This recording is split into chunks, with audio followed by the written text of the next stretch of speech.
नमस्कार दोस्तों, स्वागत है आपका आज के मुख्य समाचारों में। जी हाँ दोस्तों, यहाँ पर आपको देखने को मिलेगी सुबह से लेकर शाम तक की तमाम बड़ी खबरें, मुख्य समाचार, ब्रेकिंग न्यूज़ अपडेट के रूप में। तो दोस्तों, आप सभी लोगों से एक छोटी सी रिक्वेस्ट है, इस वीडियो को ज़्यादा से ज़्यादा लाइक और शेयर करें। तो चलिए दोस्तों, जान लेते हैं आज की पहली बड़ी खबर। भाजपा ही तो रामनवमी की रैलियों पर हमला नहीं होगा, बंगाल में शाह बोले बीजेपी दीदी के हिटलर जैसे शासन को चलने नहीं देगी। तो दोस्तों, केंद्रीय गृह मंत्री अमित शाह शुक्रवार को पश्चिम बंगाल के 2 दिन के दौरे पर पहुंचे और दोस्तों इस दौरान शाह ने बीरभूम में जनसंपर्क समावेश रैली को संबोधित किया। तो दोस्तों, उन्होंने कहा कि अगर भाजपा 2024 में राज्य में 35 से ज्यादा सीट जिताकर सत्ता में आई तो कोई भी रामनवमी की रैलियों पर हमला करने की हिम्मत नहीं करेगा और भारतीय जनता पार्टी ममता दीदी के हिटलर जैसे शासन को नहीं चलने देगी। साथ ही दोस्तों, शाह ने कहा कि दीदी और भतीजा के जुर्म को हटाने का एक ही रास्ता है कि वो है भाजपा और बंगाल को आतंक से मुक्त करने का एकमात्र तरीका है भाजपा। बंगाल में घुसपैठ को रोकने का एक ही तरीका है भाजपा। तो दोस्तों, 2024 में हमें 35 सीटें दे और 2025 की कोई जरूरत नहीं होगी। 2025 से पहले ममता की सरकार गिर जाएगी। साथ ही दोस्तों, अमित शाह ने शुक्रवार शाम को राज्य के पार्टी नेताओं के साथ बैठक करी है और राज्य में स्थिति का जायजा लिया और 15 अप्रैल दोस्तों यानी कि दोस्तों आज वह बंगाली नववर्ष के दिन कोलकाता में दक्षिणेश्वर काली मंदिर जाएंगे और पूजा अर्चना भी करेंगे। इसके बाद दोस्तों वह दिल्ली लौट आएंगे। इसके बाद दोस्तों अगली बड़ी खबर, जम्मू कश्मीर में फुट ब्रिज गिरा, 80 से 85 घायल, 20 से 25 लोगों की हालत गंभीर, बैसाखी उत्सव के दौरान हादसा हुआ। तो दोस्तों, जम्मू कश्मीर के उधमपुर में शुक्रवार को बैसाखी उत्सव के दौरान फुट ब्रिज गिर गया है और दोस्तों हादसे में 80 से 85 लोग घायल हुए हैं, जिसमें दोस्तों 20 से 25 की हालत गंभीर है और पुलिस और अन्य टीमें मौके पर पहुंच गई है। वही रेस्क्यू ऑपरेशन भी चल रहा है। तो दोस्तों, घटना चैनानी ब्लॉक के बैन गाँव की है और उधमपुर की चैनानी नगर पालिका के अध्यक्ष माणिक गुप्ता ने बताया कि इस दुर्घटना में 80 से 85 लोगों को चोटें आई है, जबकि दोस्तों 20 से 25 लोग गंभीर रूप से घायल है और 6 से 7 लोगों को हमने जिला अस्पताल रेफर किया है। तो दोस्तों, उधमपुर के एसएसपी डॉक्टर विनोद ने हादसे के बारे में जानकारी दी और हादसे की वीडियो भी सामने आ रहे हैं, जिसमें दोस्तों देखा जा सकता है कि फुट ब्रिज पर बड़ी संख्या में लोग चढ़े हैं और वही पुलिस की टीम भी मौके पर नजर आ रही है। तो दोस्तों, मीडिया रिपोर्ट्स के मुताबिक उधमपुर के बैन गाँव में बैसाखी पर मेले का आयोजन होता है, जिसमें दोस्तों बड़ी संख्या में लोग शामिल होते हैं और इस बार भी मेले में काफी भीड़ उमड़ आई और इस दौरान दोस्तों ब्रिज पर ज्यादा लोगों के चढ़ने से हादसा हो गया। इसके बाद दोस्तों अगली बड़ी खबर, डॉग ने आंध्र प्रदेश सीएम का पोस्टर फाड़ा, एफआईआर दर्ज, टीडीपी समर्थक बोले जिन लोगों ने डॉग को उकसाया उन पर भी एक्शन हो। तो दोस्तों, आंध्र प्रदेश में एक डॉग के खिलाफ मुख्यमंत्री जगन मोहन रेड्डी का पोस्टर फाड़ने के आरोप में एफआईआर दर्ज हुई है और दोस्तों मीडिया रिपोर्ट्स के मुताबिक इसकी शिकायत तेलुगु देशम समर्थक दसारी उदयश्री नाम की महिला ने विजयवाड़ा पुलिस स्टेशन में की है। तो दोस्तों, उदयश्री ने अपनी शिकायत में कहा है कि यह मुख्यमंत्री का अपमान है और डॉग और उन लोगों के खिलाफ कार्रवाई की जानी चाहिए जिन लोगों ने उसे उकसाया और जब वीडियो वायरल कर रहे हैं। तो दोस्तों, इस वाक्य में एक वीडियो भी सामने आया है, जिसमें दोस्तों दिख रहा है कि डॉग ने दीवार पर लगे रेड्डी के पोस्टर को पहले निकाला और फिर ले जाकर फाड़ दिया। वही दोस्तों, शिकायतकर्ता ने दावा किया कि जगन मोहन रेड्डी के लिए उनके मन में सम्मान है, लेकिन आंध्र प्रदेश में एक कुत्ता उनका अपमान कर रहा है। इसके बाद दोस्तों अगली बड़ी खबर, प्लीज मोदी जी एक अच्छी सी स्कूल बनवा दो, जम्मू की छोटी बच्ची ने पीएम से रिक्वेस्ट की, फेसबुक पर वीडियो वायरल। तो दोस्तों, जम्मू कश्मीर के कठुआ के लोहाई मल्हार गांव की एक छोटी सी बच्ची ने प्रधानमंत्री मोदी से स्कूल बनवाने की रिक्वेस्ट की है और दोस्तों उसकी रिक्वेस्ट का वीडियो अब फेसबुक पर वायरल हो रहा है और दोस्तों वीडियो को लगभग 20 लाख बार देखा जा चुका है और वीडियो में बच्ची कहती है कि मोदी जी हमारे स्कूल में बहुत गंदगी है, हमारे कपड़े गंदे हो जाते हैं, मम्मी मारती है, प्लीज आप एक अच्छा सा स्कूल बनवा दो। तो दोस्तों, लगभग 5 मिनट के वीडियो में बच्ची सबसे पहले अपना नाम सीरत नाज बताती है और वह खुद को स्थानीय सरकारी स्कूल में पढ़ने वाली छात्र बताती है। इसके बाद दोस्तों वह पूरे स्कूल का टूर देती है और दोस्तों टूर देते हुए बच्ची कहती है कि मोदी जी यह देखो हमारा फर्श कितना गंदा हो चुका है, हम यहाँ नीचे बैठते हैं। सीरत आगे कहती है कि यह देखो पिछले 5 सालों से देखो कितनी गंदी बिल्डिंग है यहाँ पर, चलो मैं आपको अंदर से दिखाती हूँ। फिर वो स्कूल के टॉयलेट को दिखाती है जो टूटा हुआ है। इसके बाद दोस्तों सीरत मोदी जी से रिक्वेस्ट करते हुए कहती है कि मोदी जी आप पूरे देश की सुनते हो, मेरी भी सुन लो और अच्छा सा हमारे यहाँ स्कूल बनवा दो। इसके बाद दोस्तों अगली बड़ी बड़ी खबर। 8 महीने बाद कोरोना के नए केस 11,000 के पार। 24 घंटे में 11,109 मामले सामने आए, 29 मौतें, एक्टिव केस 50,000 के करीब। तो दोस्तों देश में 7 महीने 24 दिन बाद कोरोना के नए केस 11,000 के पार हो गए हैं और दोस्तों बीते 24 घंटों में संक्रमण के 11,109 मामले सामने आए, जबकि दोस्तों 29 लोगों की मौत हुई। इससे पहले दोस्तों पिछले साल 20 अगस्त को 11,539 केस मिले थे। तो दोस्तों स्वास्थ्य मंत्रालय की वेबसाइट के मुताबिक देश में फिलहाल एक्टिव केस बढ़कर 49,622 हो गए हैं और इससे पहले पिछले साल 5 सितंबर को 49,000 से ज्यादा एक्टिव केस थे। इसके अलावा दोस्तों डेली पॉजिटिविटी रेट 4.42% और वीकली रेट 4.02% हो गई है। इसके अलावा दोस्तों रिकवरी रेट 98.70% है। वही दोस्तों मृत्यु दर 1.19% दर्ज की गई है। तो दोस्तों आपको बता दें कि गुरुवार को दिल्ली में 1527 नए केस आए और 3 व्यक्ति की कोरोना से मौत हो गई। वही दोस्तों गुरुवार को महाराष्ट्र में 1086 केस आए हैं, वहीं 1 व्यक्ति की मौत हुई है। तो दोस्तों हरियाणा की बात करें तो 855 नए केस सामने आए और 447 लोग ठीक हुए हैं। इसके बाद दोस्तों अगली बड़ी खबर, असम में 10,000 कलाकारों का एक साथ बिहू डांस। प्रधानमंत्री मोदी कार्यक्रम में पहुंचे। आज ही गुवाहाटी को नॉर्थ ईस्ट का पहला एम्स दिया। तो दोस्तों प्रधानमंत्री नरेंद्र मोदी शुक्रवार को असम के प्रसिद्ध बिहू फेस्टिवल के मौके पर गुवाहाटी पहुंचे हैं। यहाँ दोस्तों उन्होंने कुल 14,300 करोड़ रुपए की परियोजनाओं का लोकार्पण और शिलान्यास किया है। वही दोस्तों सबसे पहले उन्होंने गुवाहाटी में एम्स का उद्घाटन किया। इसके अलावा दोस्तों नलबाड़ी और नगांव और कोकरांझा में 3 मेडिकल कॉलेज वर्चुअली उद्घाटन किया है। तो दोस्तों आपको बता दें कि प्रधानमंत्री शाम 6 बजे सुरसजाई स्टेडियम पहुंचे, जहां दोस्तों 31 जिलों के 10,000 से ज्यादा कलाकारों ने एक साथ बिहू नृत्य की प्रस्तुति दे रहे हैं और इस प्रोग्राम के जरिए असम के लोक नृत्य बिहू को गिनीज वर्ल्ड रिकॉर्ड में दर्ज कराने का प्रयास भी होगा। इससे पहले दोस्तों वे आपके द्वार आयुष्मान अभियान की भी शुरुआत की है और वे हाईकोर्ट के प्लेटिनियम जुबली समारोह में भी शामिल हुए। इसके बाद दोस्तों अगली बड़ी खबर, देश में 220 किलोमीटर पर आवर की स्पीड से दौड़ेगी ट्रेन। रेलवे राजस्थान में तैयार कर रहा हाई स्पीड टेस्टिंग ट्रैक। दिसंबर 2023 तक पूरा होगा पहला फेज। तो दोस्तों देश में हाई स्पीड ट्रेनों की टेस्टिंग के लिए Indian railway high speed test develop हो रहा है और दोस्तों इस ट्रैक पर 220 किलोमीटर प्रति घंटे की स्पीड से चलने वाली ट्रेनों की टेस्टिंग की जाएगी। और दोस्तों रेलवे 59 किलोमीटर का यह टेस्टिंग ट्रैक राजस्थान के जोधपुर मंडल में गुड़ा थाना मिठड़ी के बीच तैयार कर रहा है, जो जयपुर से लगभग 70 किलोमीटर दूर है। तो दोस्तों आने वाले सालों में इस ट्रैक पर वंदे भारत एक्सप्रेस के साथ अन्य हाई स्पीड ट्रेनों की टेस्टिंग भी की जाएगी। और दोस्तों रेलवे ने दावा किया है कि इस टेस्ट ट्रैक प्रोजेक्ट के पूरे होने के साथ ही भारत दुनिया में ऐसा पहला देश होगा जिसके पास रोलिंग स्टॉक के लिए इंटरनेशनल स्टैंडर्ड की टेस्टिंग फैसिलिटी होगी। तो दोस्तों आपको बता दें कि रेलवे के अनुसार इस हाई स्पीड टेस्ट ट्रैक के जरिए 220 किलोमीटर प्रति घंटे की स्पीड से ट्रेन सभी सेफ्टी पैरामीटर्स को भी देखा जाएगा, जिसमें दोस्तों stability testing, flexibility testing, wheel of loading test, bogie rotation testing और एक्स फैक्टर टेस्ट भी शामिल है। इसके बाद दोस्तों अगली बड़ी खबर, अतीक बेटे के जनाजे में जाने की मिन्नतें करता रहा। ज्यादातर सवालों के जवाब हाँ और हूँ में दिए, बोरे पर बैठे बैठे कटी रात। तो दोस्तों अतीक अहमद और उसके छोटे भाई अशरफ से गुरुवार देर रात पुलिस ने पूछताछ की है और दोस्तों रात 10:30 बजे के बाद दोनों को प्रयागराज के धूमनगंज थाना लाया गया और यहाँ दोनों को आमने सामने बोरे पर बैठाकर पूछताछ की गई। वही दोस्तों दोनों को अभी धूमनगंज पुलिस थाने में ही रखा गया है और पुलिस सूत्रों के मुताबिक इंटरोगेशन के दौरान अतीक बार बार एनकाउंटर में मारे गए बेटे असद के जनाजे में शामिल होने की मिन्नतें करता रहा।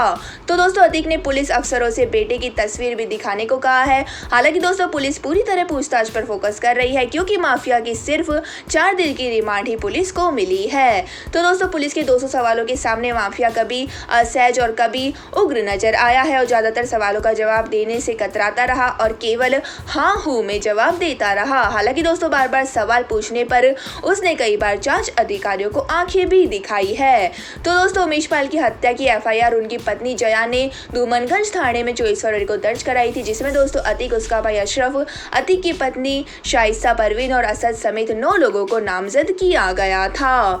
इसके बाद दोस्तों अगली बड़ी खबर, भीमराव अंबेडकर की 132वीं जयंती, पीएम राष्ट्रपति ने दी श्रद्धांजलि। जन्मस्थली महू में समारोह शुरू, हैदराबाद में 125 फीट ऊंची प्रतिमा का अनावरण।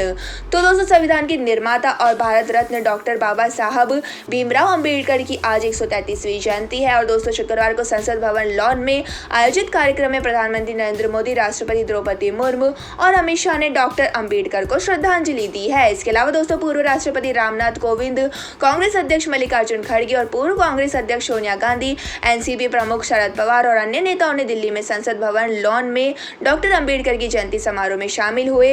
वहीं दोस्तों लखनऊ में बहुजन समाज पार्टी की चीफ मायावती ने भी अंबेडकर को श्रद्धांजलि दी है। साथ ही दोस्तों तेलंगाना के मुख्यमंत्री केसीआर ने हैदराबाद में डॉक्टर भीमराव अंबेडकर की 125 फीट ऊंची प्रतिमा का अनावरण किया। और दोस्तों प्रतिमा के अनावरण के बाद डॉक्टर अंबेडकर के पोते और वंचित बहुजन अघाड़ी के प्रेसिडेंट प्रकाश अंबेडकर भी मौजूद रहे।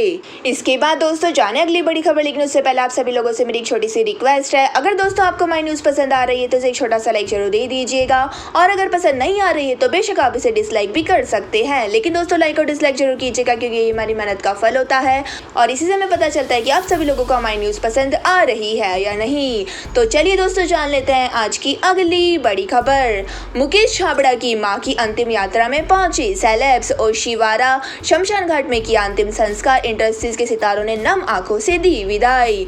तो दोस्तों बॉलीवुड के मशहूर कास्टिंग डायरेक्टर और फिल्म मेकर मुकेश छाबड़ा की मां कमला छाबड़ा का 73 साल की उम्र में निधन हो गया है। और दोस्तों उनकी मां कुछ दिनों से कोकिलाबेन धीरूभाई अंबानी हॉस्पिटल में एडमिट थी, लेकिन दोस्तों 13 अप्रैल को उन्होंने दुनिया को छोड़ दिया है। तो दोस्तों इस खबर से बॉलीवुड और टीवी इंडस्ट्रीज में शोक की लहर दौड़ पड़ी है और उनका अंतिम संस्कार मुंबई के ओशिवारा शमशान घाट में किया गया। और कास्टिंग डायरेक्टर की मां की अंतिम यात्रा में इंडस्ट्रीज के तमाम सितारे शामिल हुए। तो दोस्तों हुमा कुरैशी, सुनील ग्रोवर, अंकिता लोखंडे समेत कई सेलेब नम आंखों से उन्हें श्रद्धांजलि देने पहुंचे। तो दोस्तों आपको जानकारी के लिए बता दें कि मुकेश छाबड़ा बॉलीवुड के फेमस कास्टिंग डायरेक्टर है और कई वेब सीरीज में एक्टर्स को कास्ट किया है। तो दोस्तों गैंग्स ऑफ वासेपुर, काईपूछ है, डी-डे और चिल्लर पार्टी जैसे फिल्मों की कास्टिंग भी मुकेश ने ही की है। इसके बाद दोस्तों अगली बड़ी खबर, 1 मई से महंगी हो जाएगी टाटा की कारें, कंपनी ने इस साल दूसरी बार बढ़ाए दाम, मेकिंग कास्ट में बढ़ोतरी बनी वजह। तो दोस्तों ऑटो की दिग्गज कंपनी टाटा मोटर्स ने शुक्रवार को अपने पैसेंजर व्हीकल की कीमतों में 1 मई 2023 से बढ़ाने की अनाउंसमेंट की है। और दोस्तों टाटा मोटर्स ने एक्सचेंजों को फाइलिंग में बताया कि कंपनी ने अपने सभी वेरिएंट और मॉडल की कीमतों में एवरेज 0.6% की बढ़ोतरी करने का फैसला किया है। तो दोस्तों अगर आप टाटा मोटर्स की कार खरीदना चाहते हैं तो आपके पास थोड़ी सस्ती कार खरीदने का मौका 30 अप्रैल यानी दोस्तों 15 दिन तक का ही है। इसके बाद दोस्तों कंपनी की सभी कारें महंगी मिलेगी और फरवरी 2023 के बाद कंपनी ने यह इस साल दूसरी बार अपने पैसेंजर व्हीकल की कीमतों को बढ़ाने का ऐलान किया है। तो दोस्तों टाटा मोटर्स ने फाइलिंग में कीमतों की बढ़ोतरी करने की वजह बताई है और कंपनी ने बताया कि नए रेगुलेटरी चेंजेस और ओवरऑल इनपुट कॉस्ट यानी दोस्तों कार की मेकिंग कॉस्ट बढ़ने की वजह से कंपनी ने अपने पैसेंजर व्हीकल के दाम बढ़ाने का यह फैसला किया है। इसके बाद दोस्तों अगली बड़ी खबर, ममता बोली सुना है 2024 तक हमें फंड नहीं मिलेगा, ऐसा हुआ तो आंचल फैलाकर माताओं से भीख मांग लूंगी पर दिल्ली नहीं जाऊंगी। तो दोस्तों पश्चिम बंगाल की मुख्यमंत्री ममता बनर्जी ने कहा है कि सुनने में आ रहा है कि अब हमें साल 2024 तक फंड नहीं मिलेगा और अगर ऐसा हुआ तो जरूरत पड़ने पर मैं आंचल फैलाकर बंगाल की माताओं के सामने भीख मांग लूंगी, लेकिन भीख मांगने दिल्ली कभी भी नहीं जाऊंगी। तो दोस्तों ममता गुरुवार को कोलकाता में जनसभा को संबोधित कर रही थी, उसी दौरान दोस्तों उन्होंने यह बात कही है। तो दोस्तों यह पहला मौका नहीं है जब ममता ने केंद्र पर बंगाल सरकार को फंड न देने का आरोप लगाया है। तो दोस्तों 29 और 30 मार्च को उन्होंने राज्य की परियोजनाओं के लिए केंद्र और से फंड न देने का आरोप लगाकर कोलकाता में 2 दिन का धरना भी किया था।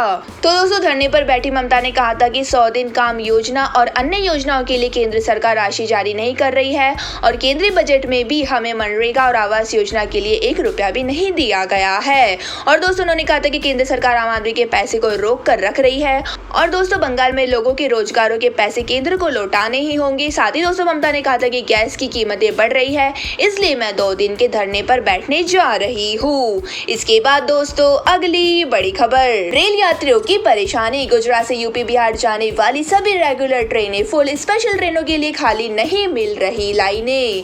तो दोस्तों गर्मी की छुट्टियों में यूपी बिहार जाने वाले यात्रियों की भीड़ धीरे धीरे उमड़ने लगी है और दोस्तों यह भीड़ 15 अप्रैल के बाद और बढ़ जाएगी। इसके बावजूद दोस्तों उधना जलगांव रूट से विशेष ट्रेनों की घोषणा नहीं की जा रही है और दोस्तों पश्चिमी रेलवे का कहना है कि मध्य रेलवे जोन में स्लॉट नहीं मिलने से इस रूट से स्पेशल ट्रेनों की घोषणा नहीं की जा सकती है।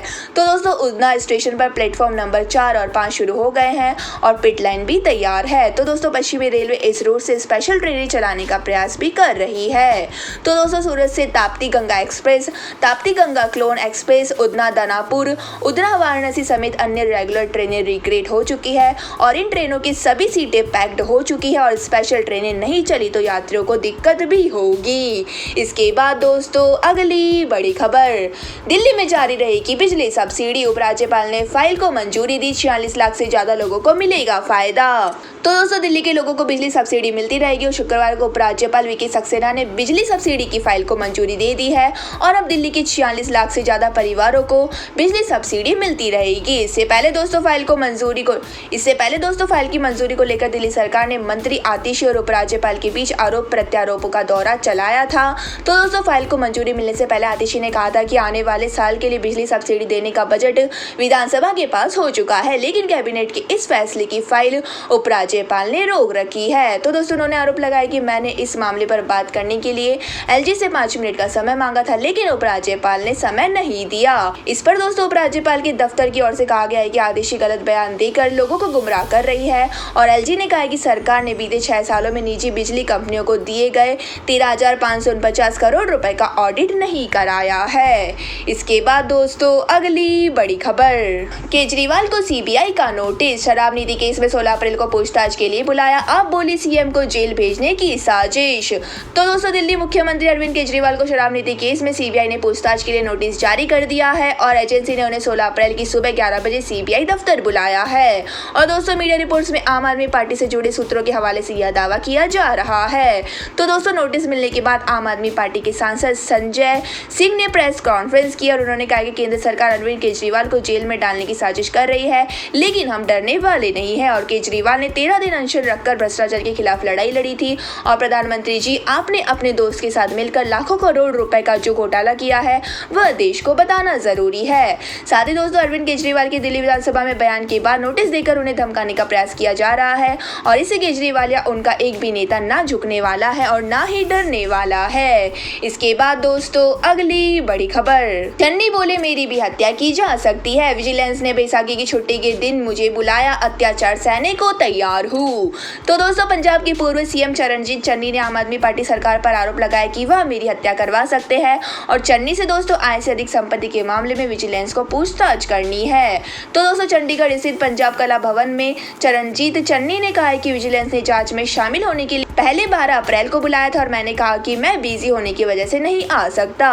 साथ ही दोस्तों चन्नी बोले कि विजिलेंस ने मुझे फिर 20 अप्रैल को बुलाया था और प्रेस कॉन्फ्रेंस में सच बोला तो मान सरकार बौखला गई और आज ही बुला लिया गया। तो दोस्तों पंजाब सरकार ने बैसाखी की छुट्टी होने के बावजूद मेरे लिए विजिलेंस ऑफिस खोला है ताकि तंग किया जा सके और मैं सीएम भगवंत मान की सरकार के अत्याचार सहने के लिए तैयार हूँ। इसके बाद दोस्तों अगली बड़ी खबर, विपक्षी एकता पर राहुल गांधी ने कहा हम सब एकजुट, लोकसभा 2024 चुनाव को लेकर शरद पवार ने खड़गे और राहुल से मुलाकात की। तो दोस्तों लोकसभा चुनाव 2024 को लेकर विपक्षी दलों ने नेता एक दूसरे से मुलाकात कर रहे हैं और भाजपा को सत्ता से हटाने के लिए विपक्षी दलों को एक साथ आने के लिए कई नेता कोशिश कर रहे हैं। तो दोस्तों इसी तहत एनसीपी नेता शरद पवार ने गुरुवार शाम राहुल गांधी और कांग्रेस अध्यक्ष मल्लिकार्जुन खड़गे से मुलाकात की है और दोस्तों यह बैठक खड़गे के स्थित दिल्ली आवास पर हुई है। इससे पहले दोस्तों राहुल बुधवार को नीतीश कुमार से भी मिले थे। तो दोस्तों बैठक के बाद राहुल ने कहा कि हम सब एकजुट है, वही खड़गे ने कहा कि देश और लोकतंत्र को बचाने के लिए हम एक होकर लड़ने के लिए तैयार हो रहे हैं। इसके बाद दोस्तों अगली बड़ी खबर, मोहन भागवत बोले हमें देश में विदेशी नहीं चाहिए, गुलामी की कोई अभिव्यक्ति नहीं होती, हम स्वतंत्र रहने के लिए ही स्वतंत्र हुए हैं। तो दोस्तों गुजरात के अहमदाबाद में करीब 8 साल बाद राष्ट्रीय स्वयंसेवक संघ के प्रमुख मोहन भागवत सार्वजनिक कार्यक्रम में स्वयं सेवकों को संबोधित किया और दोस्तों जीएमडीसी मैदान पर आयोजन समाज शक्ति संगम में उनके साथ गुजरात के सीएम भूपेंद्र पटेल और दोस्तों गृह राज्य मंत्री हर्ष सांघवी भी मौजूद रहे।